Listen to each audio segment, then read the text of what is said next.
Good afternoon, everybody. Good afternoon. Hi. So, President Biden's values and agenda won big across the country last night. In Kentucky, Ohio, Pennsylvania, and in Virginia, voters once again sided with President Biden's agenda to stand up for fundamental freedoms and build an economy for the middle class and protect democracy. Now let's turn to Ohio for a second. On the heels of an attempt to weaken voters' voices at the ballot box in August, the people of Ohio voted decisively last night to make reproductive care a constitutional right in their state. Ohio is now the 7th state where voters turned out in droves to reject attempts by Republican elected officials to impose extreme abortion bans since the Supreme Court overturned Roe v. Wade. And from Kentucky to Virginia to Pennsylvania, voters in those states also turned out to roundly reject abortion bans that jeopardize the health and the lives of women, force women to travel hundreds of miles for care, and threaten to criminalize doctors and nurses. The stakes could not have been higher. And last night, voters sent a very, very clear message. We have always said that voting matters and polls do not. Our focus is going to remain on our work to grow the economy, lower costs for families, and protect fundamental freedoms against dangerous agendas that are out of touch with the American people. Now I want to turn to what's going to happen at 2 o'clock today. Domestic Policy Advisor Neera Tanden will brief the American Jewish community on the ongoing implementation of the national strategy to counter anti-Semitism, including the administration's response to the rise of anti-Semitic incidences on college campuses. We continue to see an alarming trend of anti-Semitic threats and attacks targeting Jewish communities across the country, disturbing acts like ripping down posters of Jewish held hostages by Hamas, vandalizing Jewish institutions, threatening to commit acts of violence against Jewish students, Jewish faith leaders, and Jewish communities inflame tensions, stoke fear, and are completely unacceptable. The president strongly condemns these brazen acts of anti-Semitism and has repeatedly made clear targeting Jews because of their beliefs or their identity is unacceptable. Make no mistake, we will continue to speak out against hate of every dimension. And that is why just last week you heard from this administration. The president and vice president announced that the administration will develop the first U.S. national strategy to counter Islamophobia in the United States. Anti-Semitism, Islamophobia, and other forms of hate have no place in America, and we strongly condemn anyone who seeks to harm Jewish, Muslim, Arab, and Palestinian American or any other communities, and we will certainly continue to speak out. With that, Admiral is here again today just to give any updates on what's happening in the Middle East and take any of your foreign policy questions. Admiral? Thank you. Afternoon, everybody. I think you saw that Secretary Blinken attended a meeting of G7 foreign ministers in Japan.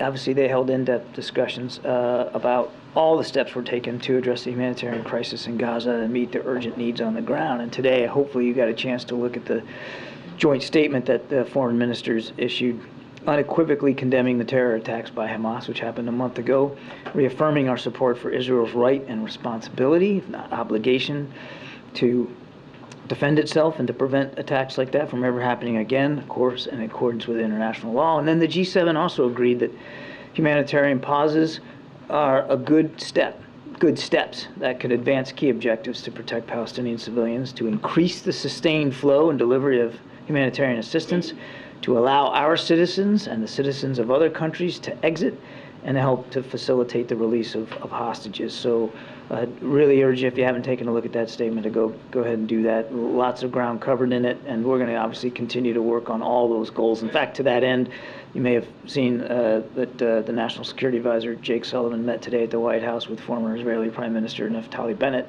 covering all those same issues, making sure that the former Prime Minister knew straight from our National Security Advisor how staunchly we're going to continue to stand by Israel as they continue to defend themselves.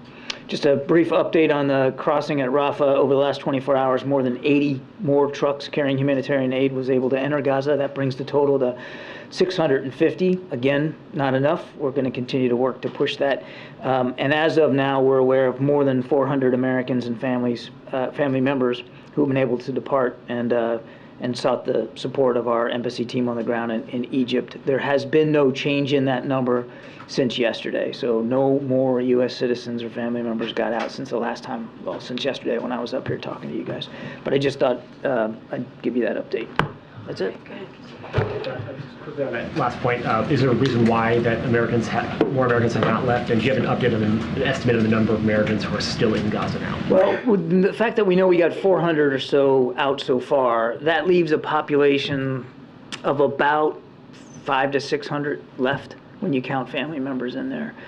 So we're working to get them all out, obviously. And the reason why changes every day. I mean, as I said before, this is a dynamic situation. Sometimes it's the vetting process. Sometimes it's obstacles, not physical obstacles, but policy obstacles that Hamas might throw up.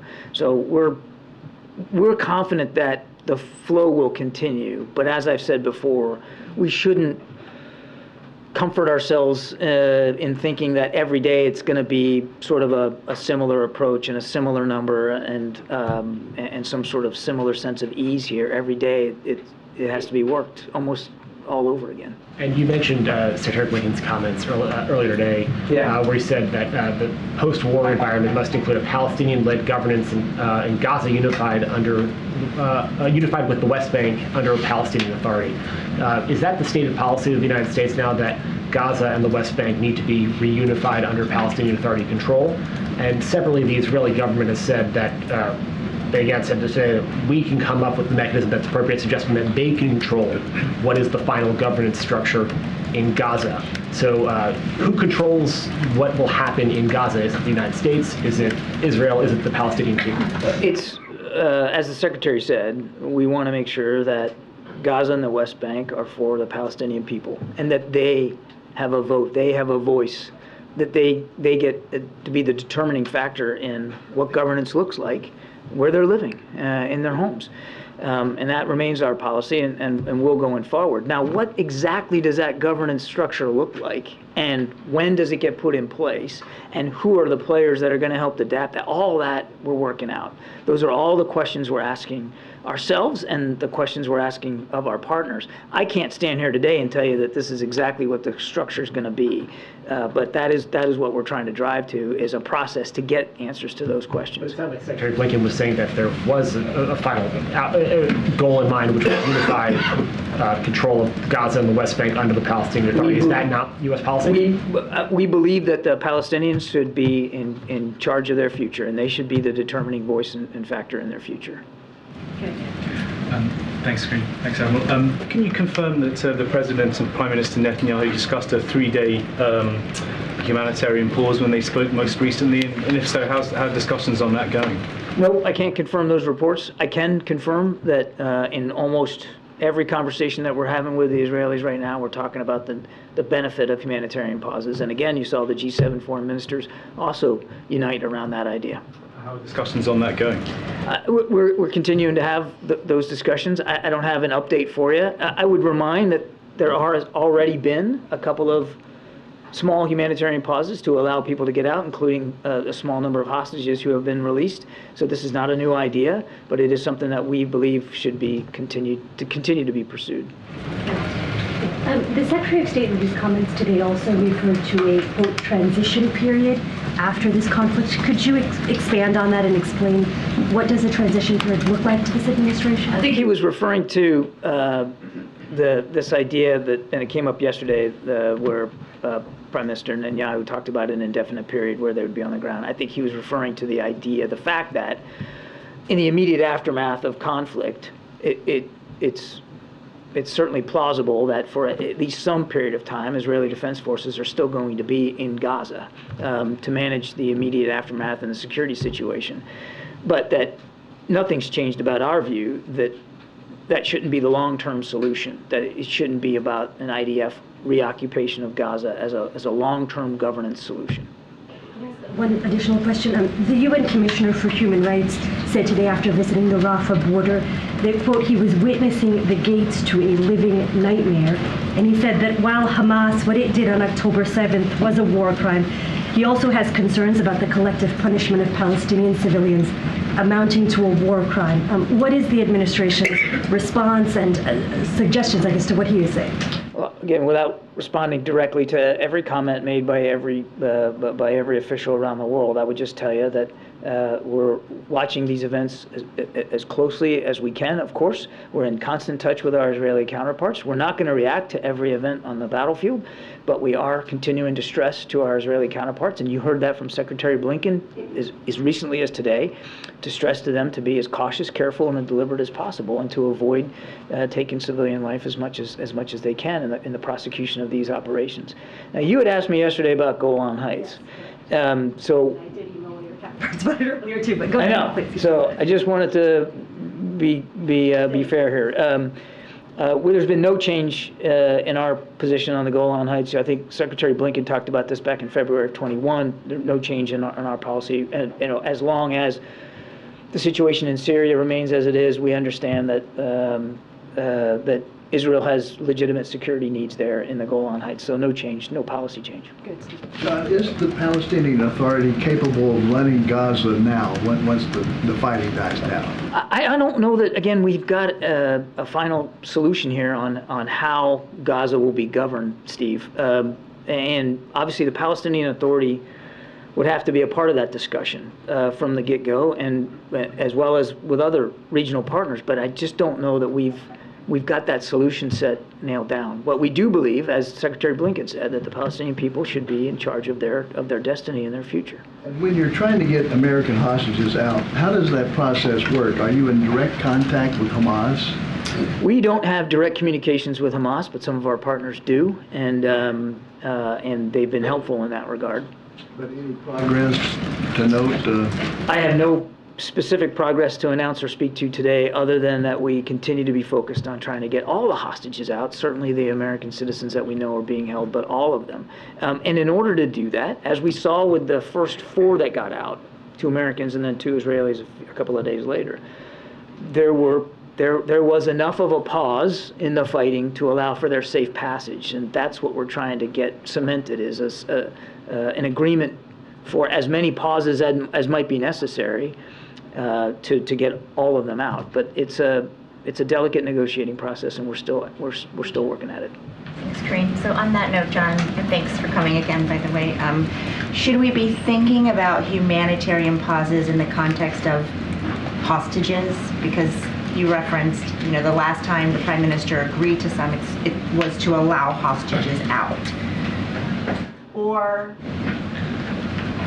are there other factors, getting more aid in, etc.? I mean, how should we be thinking about this? Because every time it's happened so far, it's for the hostages alone. I would recommend you think about it in terms of all of the above. I mean, obviously, one of the most urgent, pressing needs is to get the hostages, to get their release secured, get them back with their families. That's key priority. But it's also a priority to get aid in, and also to allow for people who aren't hostages to find a way out of Gaza, or ways out of Gaza. So it's all of the above, but the key focus right now is definitely on hostage release. So is the lack of humanitarian pauses a factor in why hundreds of Americans are still stuck there? There are lots of complicating factors to the earlier question I got about why we haven't seen more movement over the last 24 hours. And the need to be able to cross Rafah safely without fear of coming under fire is certainly one of those factors. Thank you. Just to follow up on that hostages, Israeli government sources tell ABC News that Israel won't accept the release of 10 to 15 hostages, that it wants a bigger group, close to 50. Is that a position that the White House agrees with? I am not going to negotiate in public. Can you talk a little bit more about what demands Hamas is making to release these hostages? What is being asked for? I know you're not in direct contact. Any guidance you can give on what? Again, I'm really not going to get into negotiating it in public. We have a way to communicate with Hamas. We're using that way, and we're doing everything we can to get these folks back with their families. But I think you can understand that I could be putting all that process at risk if I start talking about the negotiating stance of one or another partner in this. And just any sense of proof of life, that anything you can give us as far as how you would know that these hostages are alive right now? I am not aware of any specific proof of life for specific hostages, to include the small number of Americans that are still being held hostage. We don't have any indication to the contrary that they aren't still alive, and so we're certainly operating under that assumption. John. Thank you, Karine. Admiral, it's been a few days now since the leader of Hezbollah delivered a speech that sought there may be prompt more violence in the northern front. Have you been, over the last few days, have we seen any, has the U.S. tracked any escalation there? What do you expect? We've seen some rocket attacks from southern Lebanon into northern Israel, but we have not seen some sort of wholesale effort by Hezbollah to join this fight or to open up a quote-unquote second front. And as a follow-up, is there a sense as to what sort of role at the moment Tehran might be playing, sort of any sort of communication with the forces there in the north? You mean Hezbollah forces? Well, I mean, aside from the fact that they continue to resource train and provide capabilities to Hezbollah, I'm not aware of anything overt that I could speak to today. But I mean, I don't want you to take away from that we're sort of blind to the fact that Hezbollah is supported by Tehran. Thanks. John, we're reporting that Qatar and Egypt are negotiating some kind of deal with Hamas to release up to 15 hostages if there is a 48-hour humanitarian pause. Is that something the U.S. would support, or? I just got that question. I'm not going to go negotiate in public. And can you talk, I know you've talked about the universe of hostages. How much does the U.S. know about who they all are? Do you feel like you know, sort of have identified who all these people are? Who the American hostages are? No, I mean the entire group of hostages. Are you confident in who they are, where they're from, who these people are? I don't know the degree to which that we in the United States here have perfect visibility on all the identities of all the hostages. That has been an effort that we've been working on with our Israeli counterparts. Certainly the Israelis are also working hard to make sure they know who's in that population. We have a good sense of the small number of Americans who they are, but you know, out of privacy concerns, we're obviously not going to talk about that. How many pauses it would take to get everyone out? It would depend, honestly, on what's negotiated, how much in each pool, and over what period of time. So I can't give you an exact figure. What I can tell you is that we want to stay open to the idea that it might take, in fact, likely could take, more than one humanitarian pause to get them all out. Admiral, I know you can't get into details about the length of any humanitarian pause under negotiation, but logistically, how would that work for IDF forces that are already on the ground in Gaza? Would they stay camped out? Would they, the expectation of leave? How would that even work? Again, without getting into hypotheticals, and certainly not talking for another military, what we're talking about here is temporary, fixed in time, short duration, hours to days, depends on the need. And then also localized in terms of the map. So it would be an agreement that for a set period of time, in these grid coordinates, there would be a pause in the fighting. That doesn't mean that there won't be or couldn't be fighting outside that zone during that same period of time. So all of that has to get factored in, and I have no doubt that on the Israeli side, as they look at each proposal, they'll think about the impact, the potential impact, on their military operations on the ground or in the air. Thank you. I have a few questions on Ukraine. There's war going on. Few. How many is a few? I'll just take my pen out here. So there has been a dispute in recent days within the Ukrainian leadership whether the war has reached a stalemate. What's your assessment? And does the president still believe that Ukraine can win back its territory? Okay. I'm going to have one more after. Okay. Is that okay with you? Oh, absolutely. Okay.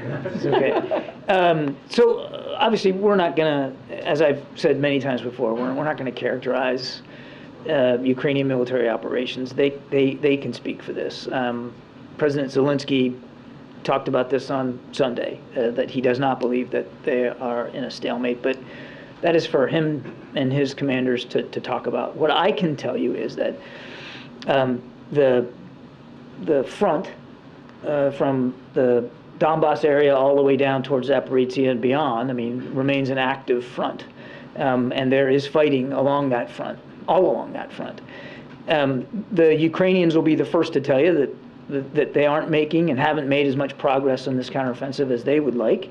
And that's why we are so focused on making sure that we continue to provide security assistance to them so that they can make the most of the time they have left before the weather's really going to set in and make it harder for them to make any progress. And your question, does the president believe that they can? Absolutely, we believe that they can win back their territory. I think they've been underestimated since the beginning of this conflict. They're capable, they're strong, they're brave, they've got good command and control, and there's no doubt in our mind that they can continue to succeed. But the enemy gets a vote.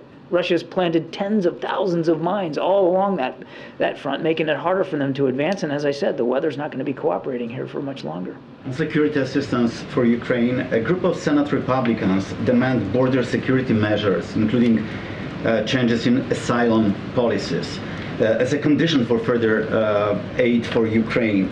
Is the president open to such changes? And how much funds do you still have available for Ukraine from the previous appropriations? On your first question, I would just say that the reason why the president included border security funding in the supplemental is because he agrees that we need cooperation from Congress to improve our capability at the border. And if they are serious about wanting to help with border needs, then pass the supplemental request that the president submitted. And as for the money that's left, what I can tell you is that roughly of the total funds that have been provided to Ukraine since the beginning of the war, which is in excess of $60 billion, and that's not just security assistance, that's economic and financial assistance, humanitarian assistance. We've gone through about 96% of what's left, and greater than 90% of security assistance, replenishment funds have been expended now. And the Defense Department is down to about $1.1 billion of replenishment money left as we head into the wintertime. So as I've said before, the runway is getting shorter, and that's why we need that supplemental request approved. That was a few. If I could, thank you. UN Chief Antonio Guterres today was talking about the number of deaths that have occurred in Gaza, and he said that there is something clearly wrong in the way the Israeli military operations are being run. Does the U.S. agree with that assessment? Again, I'm not going to armchair quarterback this fight from this podium. We're not going to react to every event, every strike on the ground. We are going to continue to provide Israel with what it needs to defend itself and to go after Hamas leadership. And we're going to continue to urge them, as you heard Secretary Blinken say today in Tokyo, to urge them to be as cautious and deliberate when it comes to civilian casualties as possible. We recognize that many, many thousands of Palestinians have been killed and wounded in this conflict. And each one is a tragedy. We grieve and mourn with each family that is grieving and mourning. And that's why we're going to continue to stress that the law of armed conflict be fully and completely complied with. And one thing that falls a little bit under your purview, something that the White House and campaign and the president's allies often say, is that one of his selling points is his leadership on the world stage, pointing to Ukraine, Israel, his ability to reinvigorate NATO. Yeah. But a CNN poll released just yesterday found that only 36% of registered voters believe Biden is an effective world leader, and that Trump, 48% believe he is. Were you surprised by that number, and where do you think the disconnect is? We're not focused on polls at the National Security Council. It's not gonna govern the kind of policies that we're developing, the options that we're providing to the Commander-in-Chief, or the way we're executing on those options. We're just not fixated on that. We're fixated on defending and protecting our national security interests around the globe. And again, without going into the litany that would take me probably an hour to get through, I can point to chapter and verse of things that this president has done on the world stage to advance those national security interests. John, does the president think that Israel's plan to oust Hamas is achievable militarily? The president believes, because he's seen it on our own.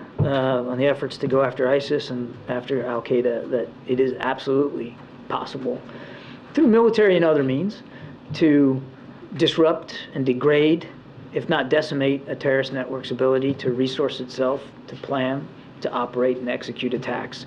We're not going to, again, characterize or analyze publicly Israeli war plans. They should be the ones speaking to that. Right now, they are focused on putting pressure on Hamas leadership, specifically in Gaza City, and they are pursuing that through military means. And again, we're doing everything we can to help them. How important is the timeline to that belief that this is achievable? And the reason I ask is because of this polling that shows Americans are very deeply divided on Israel's counterattack. Only 36% said it's very important or extremely important to provide aid.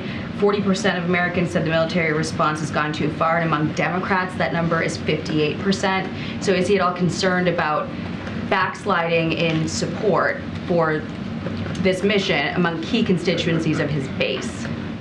As a leader who has been, deeply involved in the Middle East for much of his public life, he understands that there's a lot of complex history here, and he also understands that right now there's an awful lot of strong feelings on all sides about what's going on right now. He appreciates that, but he's not going to develop policy options here for the United States or administer our national security interests, again, according to polling data, which shifts and change.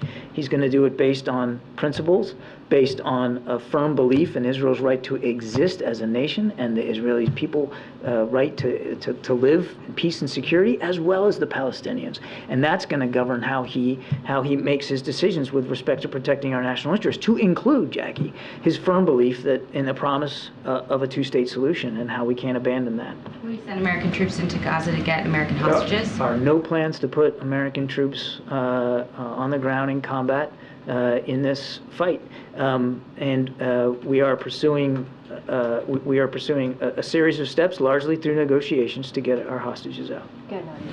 Thank you, Karine. John, do you think that Hamas, or do you believe that Hamas is holding all the hostages in Gaza, or do you think there is other groups like Islamic Jihad or maybe others, and do you use the same channel of communication via your partners to try and deal with them? We don't have a perfect picture about where everybody is, what condition they're in, or how they're being held. We cannot rule out the possibility that other groups than Hamas may have hostages that they're holding. Okay. And yesterday you said there is no red lines militarily for Israel, but is there any political red lines? I think the Secretary alluded to it today, Secretary Blinken, when he said that no transfer of Palestinians and no, in a way, allowing for a security buffer zone that will be on Palestinian land. Is this something that the administration will convey to the Israelis? And I'm sure we've seen the images of thousands, 15,000 actually, of women and children walking on foot with little belongings from northern Gaza to southern Gaza. Do you still believe this is not in breach of international law when an occupying power forces civilian population to move from place to place? Again, I appreciate the efforts to have us react in real time here to events, and I'm just not going to do that. But on the question about permanent displacement, that is not a new policy. Secretary Blinken was reiterating what we have said time and time again since this conflict began, that we do not support and won't support any kind of permanent displacement of Palestinians outside Gaza. Go ahead, Anita. Thank you. I'd like to take another stab at East Asia today, please. First of all, on Monday, as you know, President Biden is meeting Indonesia's president, and he's the leader of the second largest Muslim country in the world. What is his message to President Widodo, and why does the statement that the White House put out about this make no mention of the situation in Gaza when we know that President Widodo is going to a meeting of the Organization of Islamic Cooperation the day before, where that's going to be the main subject? I can't speak to the announcement specifics of the announcements. I mean, if we listed every single topic that every single discussion the president has with every single foreign leader came up, I mean, there'd be no end to these these announcements. I mean, I have no doubt that the situation in the Middle East will come up. I don't think you should read anything into the fact that it wasn't in the announcement. I wouldn't worry about that. Clearly, there's a lot on the plate to discuss with the president, and President Biden looks forward to that, particularly when it comes to the security, economic, and diplomatic challenges that remain in the Indo-Pacific. Quickly, can you just confirm, Japanese media is reporting that November 15th is the date of the Biden-Xi meeting. Can you confirm that and just preview that for us, please? No. And no.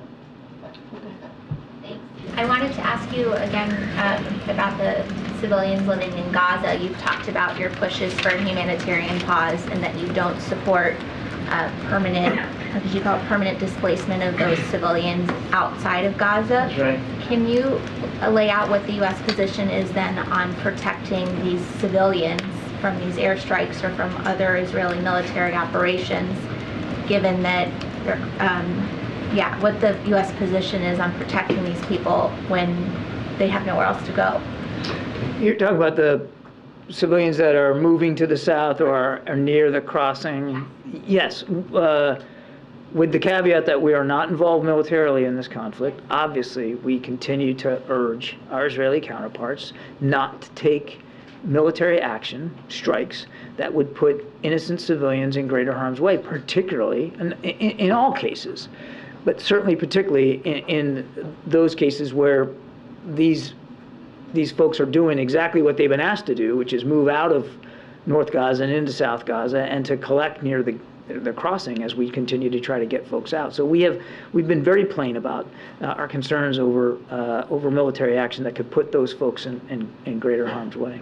Are you putting any pressure on neighboring countries to take in Palestinians fleeing Gaza temporarily? I know you said you don't support permanent displacement, but what about a temporary solution?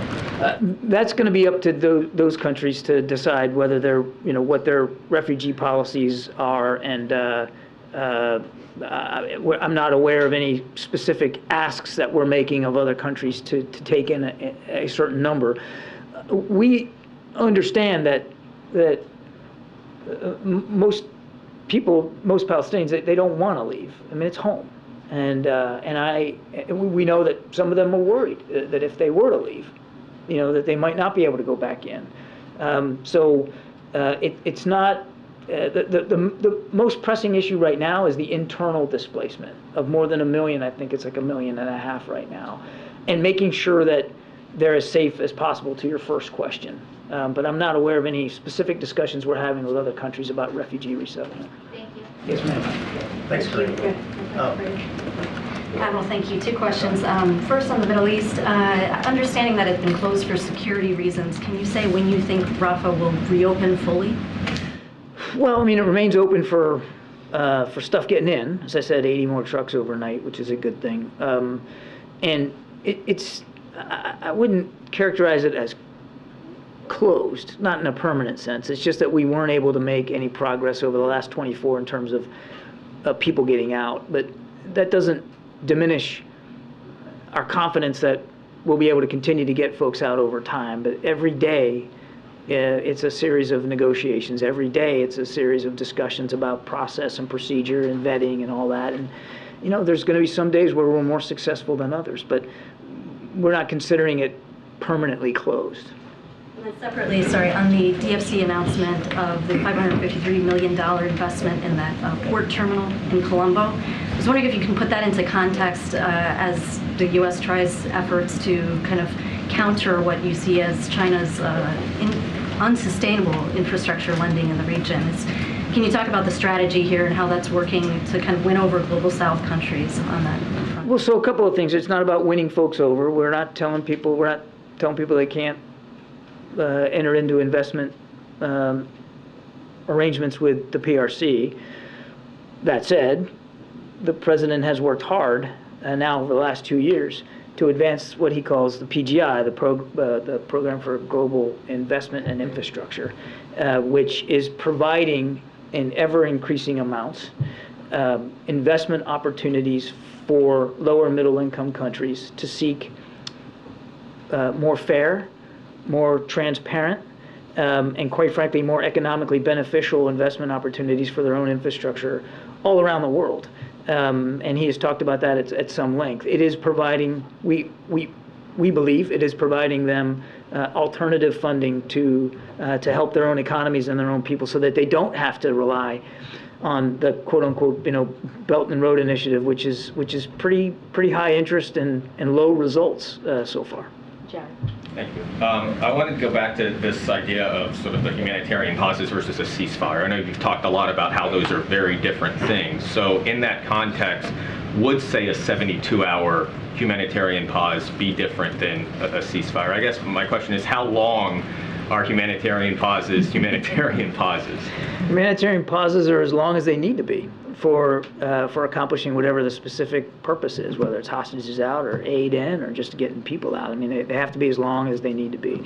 But just to be clear, to kind of reset here, when we talk about a ceasefire, when you use that term, when that term is applied, a general ceasefire, it connotes a cessation of hostilities for an indefinite period with the purpose of finding an end to the conflict. Usually when you get into a ceasefire, it's when you think you're at the end game and it's time to negotiate. Go to the table and brass tacks here, how are we going to end this war? And we don't support that at this time. A ceasefire right now benefits Hamas. It also legitimizes what Hamas started on October 7th. It would give them a propaganda win. See, look, now there's a ceasefire, and so we're going to be an equal party to this, and we have every right to continue to stay in governance in Gaza. And they don't, and they're not. So a ceasefire not only gives them time to plan and execute, but it legitimizes what they started on October 7th. And that's unacceptable to President Biden. It's certainly unacceptable, understandably so, to the Israeli people. A pause is, as I said, temporary, localized, specific purpose. Jenny. Thank you, Karine and Deputy John. I have two questions. Secretary Blinken and Defense Secretary Austin visit to South Korea and hold talks with their counterpartners. What role do you expect South Korea to play in the Middle East conflict?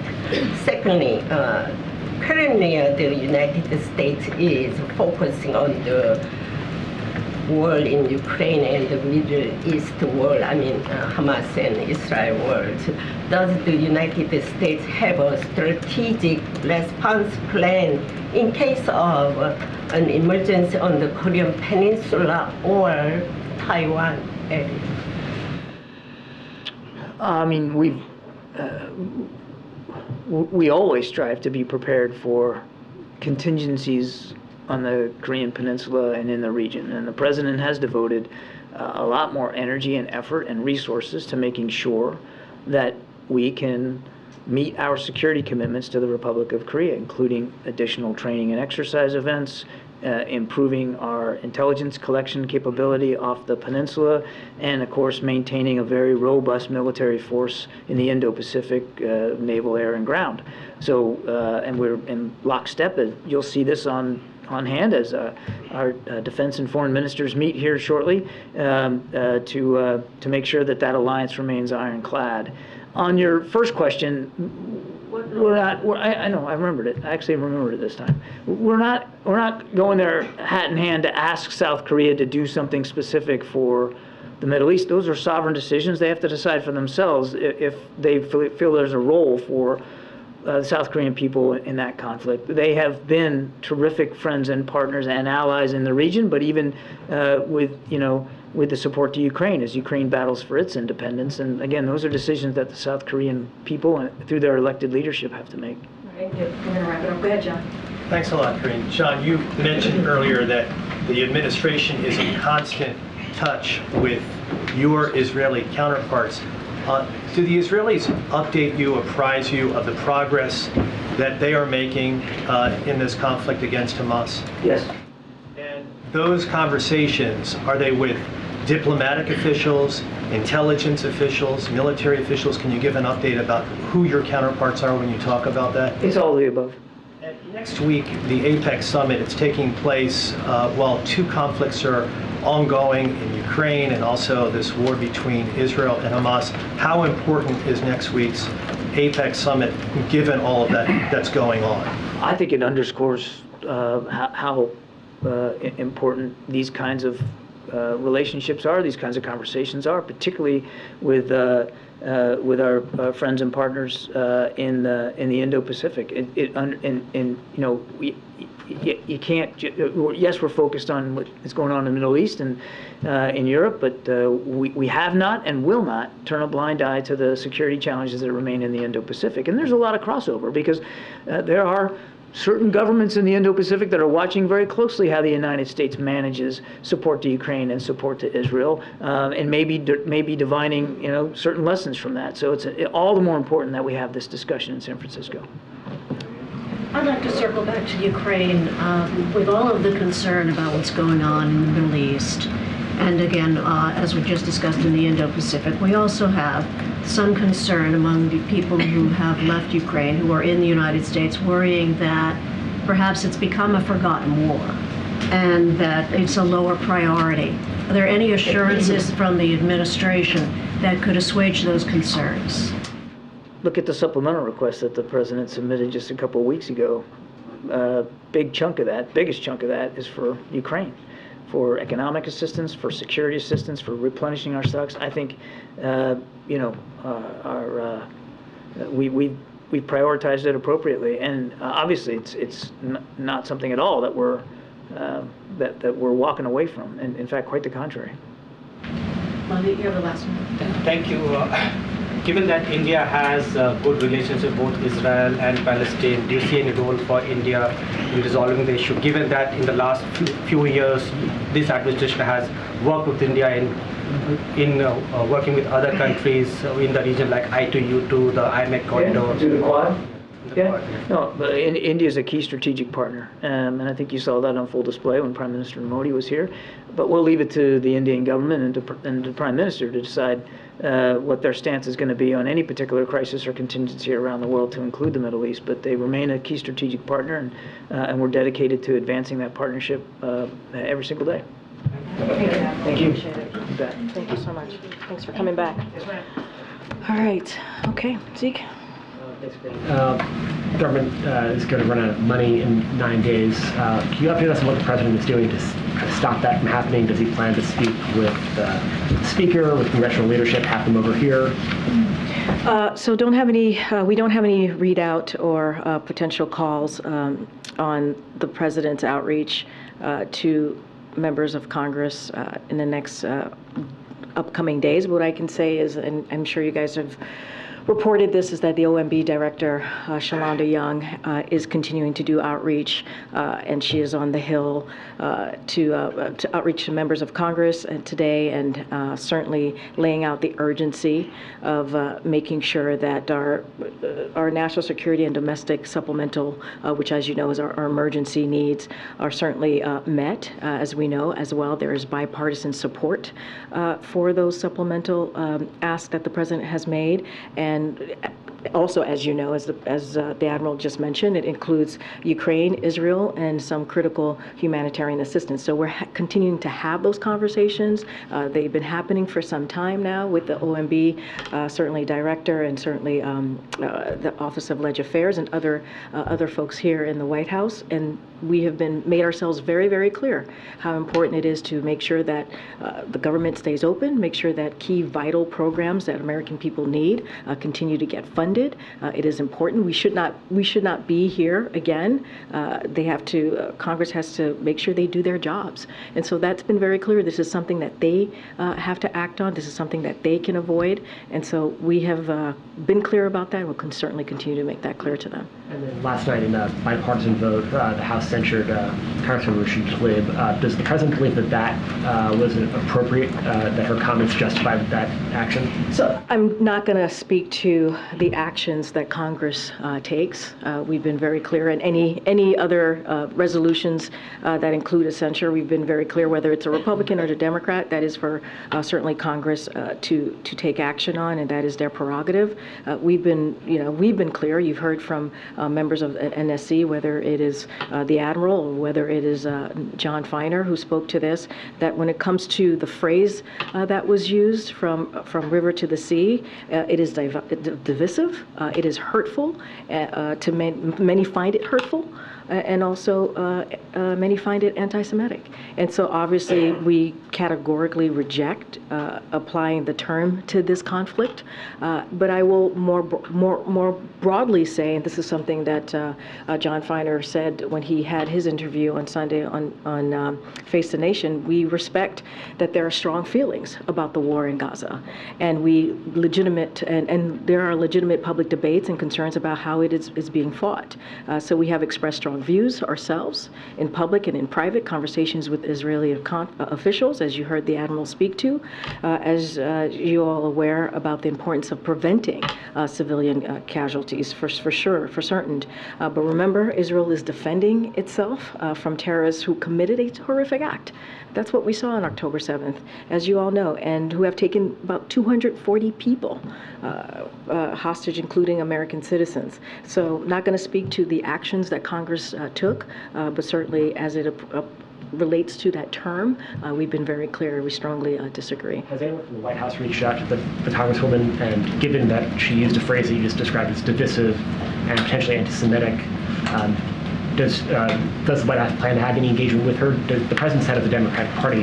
Is there a place in the Democratic Party for somebody who uses phrases like that? So we've been very clear. We just said we think that we strongly disagree in using that phrase. I mean, that is coming from here, from the White House, in a very public way. It's been said by many people at the White House. So we've been very, very clear about that. I don't have any conversations to read out to you with the Congresswoman. Just don't have anything from here at this time to read out. But look, we've been very clear, very, very clear about using how it is important to be mindful about the language that we use, especially in this time, and we'll continue to speak out to that. Thanks, Karine. What does the president think last night's election results say about his own chances for re-election, if anything? So I'm not going to get into his re-election, obviously, from here, or anything that's related to 2024. You saw the president's statement yesterday about a particular, obviously, issue 1 in Ohio. You heard directly from the re-election campaign, so certainly I would refer you to the re-election campaign. But what I can say more broadly, and I think it's important to note here, and I said this a little bit at the top, of how what the American people made very clear. They spoke out loud and clear, and what we believe we saw across the country is that we saw the president's values and agenda win big across the country last night. And this is not just in 2023. We saw this in 2022. We saw this in 2020 as well. And Americans spoke loud and clear how we need to protect reproductive rights. Women should have we should have the freedom to make a decision on their own health care. That is important. We heard them speak very loudly against dangerous conspiracy theories that we've heard out there, right, which are incredibly dangerous, as I just said, and they rejected that. And look, you saw the American people continuing to say that they support the president's agenda. Because if you think about how Governor Beshear ran in Kentucky, he ran on the infrastructure, right? He ran on lowering costs for the American people. Those are parts of the agenda that the president has led on, whether it's the bipartisan infrastructure legislation, whether it's the Inflation Reduction Act, and making sure we're lowering costs for the American people. This is the president's agenda that was on the ballot clearly, and the American people spoke very clearly about it. And then just secondly, on the Israel war, the Israel-Hamas war, the majority of the Democratic caucus has sent the president a letter asking for reassurances that Israel has a viable plan for defeating Hamas and that U.S. military aid will be used in line with humanitarian law, among other things. Has the president responded to these Democrats, and is he prepared to offer those assurances now? So look, I can't speak to any response to the letter. What I can say is, and this is something that Feiner actually spoke to as well any country that receives arms and military aid from U.S. must use them consistent with international and humanitarian law, which is a standard part of our security assistance agreements. So obviously, we have been in close communication with Israel throughout this conflict, urging them to do everything possible to avoid civilian casualties. You heard that from the Admiral just now. And even as Hamas uses civilians as human shields, and that's what we've been seeing. And so as we've seen events take place that concern us, we will continue to raise those directly with the government of Israel, and that will not stop. There is constant communication with them obviously from here with the Israeli government, and that's going to continue. Okay, Gabe. Thanks. Thanks, Karine. Does the White House believe that abortion is the defining political issue heading into 2024? So I'm not going to speak to, obviously I'm not going to speak to 2024, and on that, I'm just going to be very careful. I'm going to refer you to the campaign on that. But what I will say is that, again, the Americans were very clear last night. They spoke in a loud and definitive way, and they believe that politicians should not have a say in making decisions, especially women making decisions on their reproductive health care. And that's what we've heard, and this president and this vice president is going to continue to support and be in strong support in making sure that women have the right to make their own decision, and make sure that Roe v. Wade becomes the law of the land. You've heard that from the president over and over again. Obviously, he put out a statement to this last night. Karine, you mentioned the president's agenda. Were the victories last night, were they more to do with Democrats' agenda or the president himself? A large number of people in exit polls said that he should not run again. So look, if you look at, again, I'm going to go to Kentucky, because if you look at what Cameron did there, he spent $30 million trying to connect the governor of Kentucky, Bashir, to the president, right? And he called it a Bashir-Biden agenda. $30 million. That's what he did. And so obviously the president was injected into that conversation, into that election. And what did the people in Kentucky say? They rejected that $30 million. They rejected what the Republican nominee for governor in Kentucky tried to do. And not only that, as I mentioned just moments ago, Bashir ran on infrastructure. He ran on lowering costs. Those are the president's agenda. But the president didn't go out and campaign himself on that issue. But it is rare for a president. It is rare for a president to go to a state that has been coined by all of you a deeply red state. That's what Kentucky is. And let's not forget, the president kicked off one of his first events that he kicked off this year was going to Kentucky and talking about a bipartisan obviously a bipartisan infrastructure, but going to a bridge that had bipartisan support. Governor Bashir was there. Mitch, I forgot his name. The Senate leader, Republican leader, was there, and so you saw this bipartisan support for this bridge. It was really incredibly important. He literally kicked off this year going there. And so, look, it's very rare for a president to go again to a deeply red state. That is not something that any president would do. And so, look, the president's agenda was certainly, we believe, on the ballot. This issue of abortion, right, which we know how extreme Republican electeds have been in putting out national ban. And what did the American people do? They rejected that. They rejected the extremism that we saw from them. They rejected the conspiracy theories that we saw from them. And the president is going to continue to do the work of the American people and push forth what the American people want us to do here, and is to make sure we deliver. Good. Is the Biden-G meeting in San Francisco totally locked in? It's going to happen 100% certain? I don't have anything to confirm here and now. Obviously, you'll hear more from us in the upcoming days. I just don't have anything to confirm. And is he going to watch the Republican debate tonight and comment on it? I don't have anything on the president's schedule for this evening. Obviously, it's going to be on the airwaves tonight. I just don't have anything to share on what the president's schedule is going to be for this evening. How much of the election returns did he watch last night? Well, as you know, the president made some phone calls, right, to some of the folks who either, whether it was Governor of Kentucky, who was obviously reelected, or some other Democrats who won last night. And so obviously he paid close attention to the results last night. I just don't have anything else. Okay. Senate Republicans have been pushing for immigration policy changes to be included in a supplemental in order to get that funding across.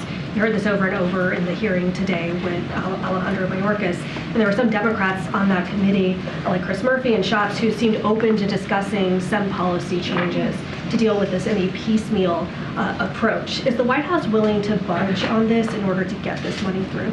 So look, you know, on day one, the president put forward a comprehensive immigration plan, legislation for Congress to take a serious look at and to work with him on getting that done. We have a broken immigration system. It's been broken for decades now, and the president has done everything that he can on his own to try to figure out how do we deal with what's going on at the border. There is a plan out there. There is a piece of legislation out there from the first thing that he did on day one of his administration.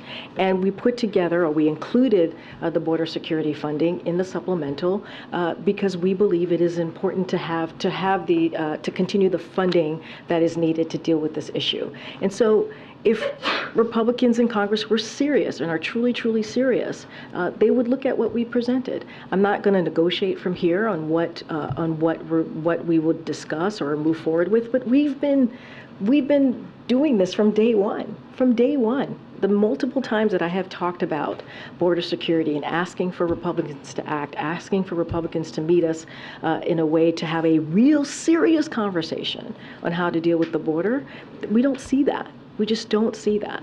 But are there border policy concessions is it possible that could be part of this? Look, I'm not going to go, point by point on what Republicans are putting forward. Not going to negotiate from here, but we have been doing this since day one of this president's administration, day one, on trying to figure out how do we deal with the border security issue. And he did that by putting forward a piece of legislation that is comprehensive and that deals with immigration in a real way. And what we have seen over and over again is political stunts. And the president's heading to APAC next week, but then right around the corner is that government funding deadline.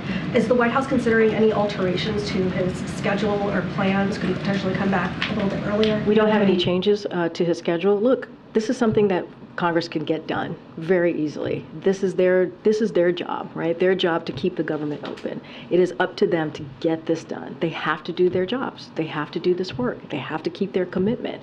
There should not be a government shutdown. The president's going to continue to do the work for the American people, obviously focusing on foreign policy, focusing on national security next week, and that's what we're going to see in APEC. And really important to have those diplomatic conversations, and that's what you're going to see the president do. Go ahead, Jojo. Thanks, Karine. Can you give us a preview of the president's trip to Illinois? And also, I'm wondering, does the president believe that his decision to join auto workers on the picket line made any difference at all in settling this dispute between the workers and the auto companies? So let me get to tomorrow. So tomorrow, obviously, which is Thursday, President Biden is going to deliver remarks and meet with UAW auto workers, UAW President Shawn Fain and Governor J.B. Pritzker in Belvidere, Illinois, to highlight his commitment to delivering for Illinois, for delivering for working families and creating good-paying union jobs, as well as UAW's historic agreement that includes bringing thousands of UAW jobs back to Belvidere and reopening a plant, which is incredibly important. The acting Labor Secretary Julie Su and senior advisor to the President Gene Sperling will join the president on his travel. When he is in Belvidere, Illinois, where he's going to mark the reopening of that assembly plant. This reopening will create thousands of jobs, highlight the president's commitment to rehiring and retooling the EV and EV battery jobs in the same communities where auto jobs have created good-paying union jobs for decades. And thanks to the contract that UAW was able to negotiate with the auto workers, the UAW auto workers will get more in wage increases in 4.5 years than they did over the past 22 years combined. I would, to answer your other question, look, this was collective collective bargaining. The president believes collective bargaining works, especially when all sides come together in good faith, and that's what you saw. And this is a victory for them. This is a victory for the men and women of the UAW, and it is something certainly that he supported, and we obviously were able to give support to the negotiations, but they did the negotiations. It was their negotiation to have, and certainly we are glad that it came to a place where UAW auto workers were able to get what they deserve. The vice president was just outside. Oh, she left. You think you could invite her in here? Okay. It feels like she's going to make a statement. We should be here. Okay, I was not aware of that. I was not aware. I was not aware. I would have to talk to her office. Is she still out there? She just finished, but we'd love to ask her questions. Okay, all right. Well, would have to. Oh, Steve is coming back. Would have to ask what happened. I was not aware that was going to happen. For about 30 seconds about the last night's elections. Okay. Okay. All right. I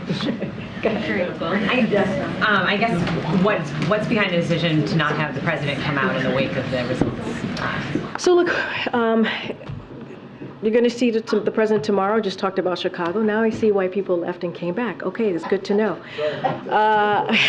Was not aware.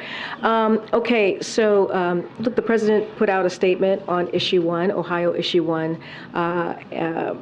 Yesterday, as you all know, Ohioans voted decisively to protect the access of reproductive health care in the state constitution, and so that was important. I mentioned that he spoke to Kentucky governor. He also spoke to Congressman-elect Gabe Amo and Philadelphia Mayor-elect Sherrell Parker, so that was important. And of course, the campaign spoke to this as well today. You're going to hear, you're going to hear from him tomorrow. He'll certainly speak to this tomorrow. I just don't have anything more on his schedule today. But look, this is last night was an important night. I think important night for the American people. Like I said, they rejected these extreme policies that we have seen from the Republican Party, and also they lifted up the president's agenda, the president's values, and that's also important because what the president has been trying to do from day one is deliver for the American people, whether it's infrastructure, whether it's lowering cost. We're at lowering cost for Americans, whether it is making sure that we protect our democracy. Those are the things that the president has been steadfast on, and this is what we heard from the American people in an overwhelming way. And also, let's not forget reproductive right that played a role in Ohio, in Kentucky, and Virginia. But then given those wins, how do you explain the president's low approval rating and the disconnect there? And look, I spoke to this yesterday, and what I said is you have to take these polls with a grain of salt, right? And I talked about 2020, right? And what we saw in 2020 and what was being reported then. And what we saw is a president that was able to bring an incredibly strong, diverse coalition to win in 2020. We saw the same thing in 2022. Back in October, or in 2022, we kept on hearing about a red wave that didn't materialize. Again, just going into this election, right? And so, look, we don't put much stock in polls. The president's going to focus on delivering for the American people. He has an agenda that is incredibly popular, and that matters. And that's going to be what the president's going to focus on. How do we continue to deliver for the American people? And that's the focus. Okay. So Senator Tuberville doesn't look like he's budging anytime soon on the Department of Defense nominees. Republicans met yesterday, and he wasn't moving. Does the White House believe that the Senate's going to need to change the rule in order to get the 400 or so?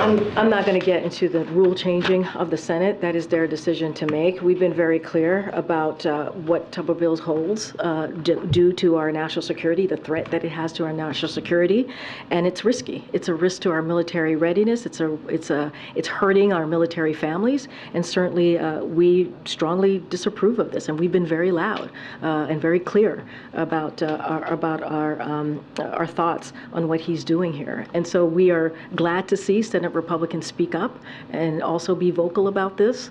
Look,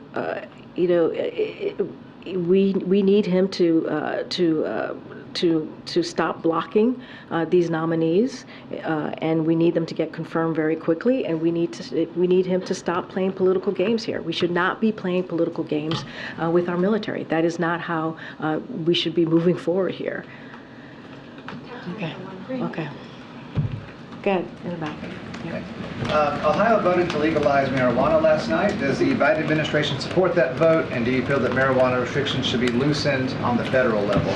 Look, the president put out his stance on marijuana about a year and a half ago.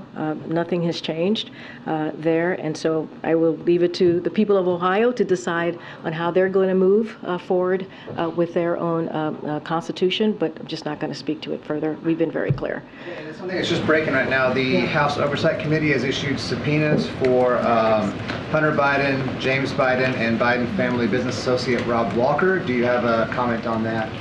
So look, as you just mentioned, it's just breaking, so I don't have this information in front of me. I'm just hearing from you. Certainly, I would refer you to any of the personal representatives on this, on your question. But I will have to say something that I've said many times.